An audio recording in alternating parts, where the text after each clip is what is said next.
Sa eksklusibong kuha ng SMNI News Team, ipinakita ng Philippine Army Armor Pambato Division ang kanilang upgraded military tanks. 4 na Armor Carrier Vehicle 300 Enclosed Weapon System 40mm main gun at 2 ACV 300 50mm main gun na pawang may taglay na 7.62mm secondary gun at 7 automatic grenade launchers.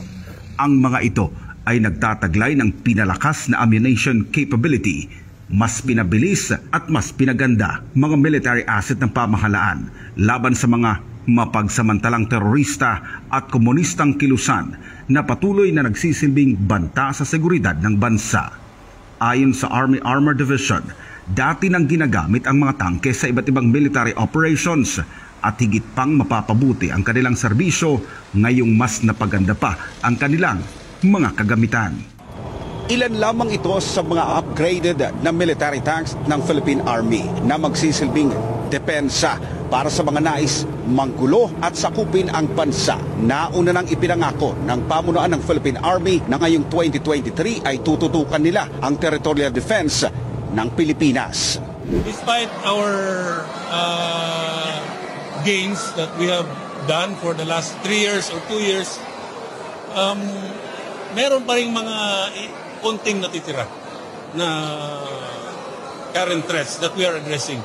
And I'm making sure that the commanders understand the task at hand. Matatapusin talaga natin. Samantala, kasabay ng aktibidad na ito ay eksklusibo ring ipinakita sa SMNI ang kauna-unahang Igloo type ammunition storage facility ng Armor Pambato Division. Tugon nito sa panawagan ng Department of National Defense na masolusyonan ang isyu ng ammunition wastage. Sa pasilidad na ito, inaasahan na magiging maayos ang pangangalaga ng mga supply na bala at hindi masasayang ang gastos ng gobyerno dito. Diba nagbanggit siya na maraming ammo na nasasayang. Ammunition wastage, no?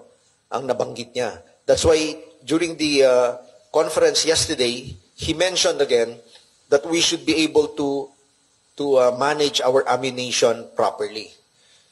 Sabi niya, dapat maganda yung mga storage facilities natin para hindi nasusunog. Katulad yung nangyari sa 4th Infantry Division the other year at yung nangyari dun sa 6th Infantry Division. No? Yung nangyari rin dito sa ating ASCOM at sa iba pang mga ammo storage facilities natin. Matatanda ang marami ng kampo ng militar ang nagkaroon ng insidente ng sunog dahil sa kawalan ng maayos na imbakan ng mga bala. Kaya naman, ito ang isa sa mga proyekto ngayon ng Defense Department ng bansa sa paghihimok na pagkakaroon ng maayos at dekalidad na ammunition storage facility sa bawat kampo ng militar sa bansa.